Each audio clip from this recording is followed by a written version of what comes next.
Good day and welcome to another edition of Sharing Trade Information on Global Trade Tutor. In this series of video, I'll be talking about China. Now, China is a very important country, a country that is the largest exporter in the world and second largest importer in the world. US is the largest importer in the world and second largest exporter in the world. China has become a major force in recent time, and any individual looking to do business in any country, you definitely want to do business with China, particularly sending raw materials and intermediate product to China. It's important to know that intermediate product is a big deal now in the world. Intermediate product basically means the product is not raw and the product is not finished. And China, being an industrial nation, highly industrialized nation, purchase a lot of these kind of products, particularly primary raw materials and intermediate product, because all these help them to be able to create jobs for their people. As a matter of fact, I'm aware there are some products you can't export finished to China. Why? Because it must be processed in China. Now, these are the kind of policy that China have in mind, or China have put in place to be able to ensure that its country is not a dumping ground, but rather its country, so is the import of China is deliberately targeted to be able to attract raw materials required for manufacturing and intermediate product required for production within the country. In fact, sometimes governments set up a trading company and government fund those trading companies, and those trading companies purchase these raw materials and stockpile them so that when organizations, manufacturing companies, factories need them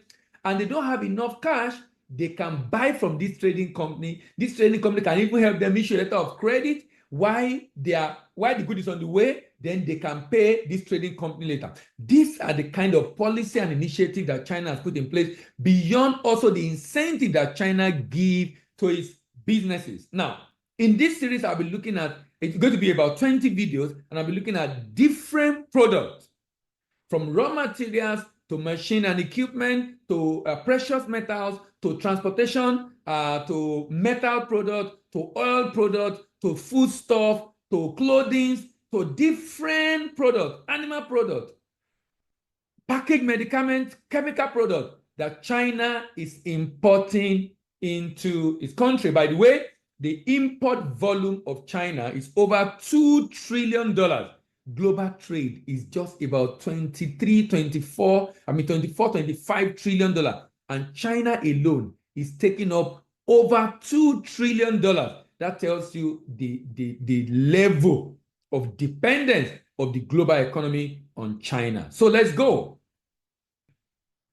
The next item on my list is metals. Metals. It's interesting to see that China is spending a lot to import metals. $1.44 billion is being spent by China to import different kind of metals. $1.44 billion. Now, I'm also not surprised at this. You know why? I'm very much aware of the fact that China, I used to do a lot of shipment of metal to China, and I'm aware of the fact that Chinese government actually have in place trading companies they funded to import metal. You know, there's practically no production without metal parts. Almost all production, particularly of machines, electronic and mechanical equipments, all have to use one metal or the other, from cars to, in fact, almost all moving equipments, from tractor to heavy duty earth moving equipment, all of them have to go through what? Have to engage the use of what? Metals. Now, so when I use to export these metals, I export the metals to China. China convert them to ingot, sell it to some of their manufacturers in China, and then ship it to Europe. sell some of the manufacturer in China, and then ship it to Europe. That's interesting. Very interesting, giving you an idea of what China does for itself. China is doing a lot. China is doing a lot to support their manufacturers. So spending 144 billion to import copper, refined copper, 24.1%. Ferroalloy, 13.8%. Scrap copper, 6.5%. Nickel mate, 4.84%. Raw copper, 4.45%. Cobalt, 4.21%. Raw aluminium, 3.3223%. Semi-finished iron, 1.65%. Flat rolled steel, 1.61%. Iron fastener, 1.6%. Hot roll iron, 1.37%. Raw nickel, 2.8%. Aluminium plating, 1.01%. Cold rolled iron, 0.71%. Raw tin, 0.69%. Copper wire, 0.66%. Nickel powder, 0.56%. Iron pie, 0.51%. Iron pie, 0.51%. Large flat rolled stainless steel, 2.37%. Raw nickel, 2.8%. 2.8%. Large flat rolled stainless steel, 2.37%.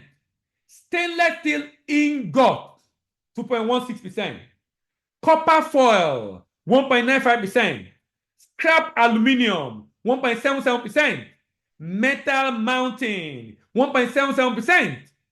Copper plating, 0.88%. Coated flat rolled iron, 0.93%. Aluminium plating, 1.01%.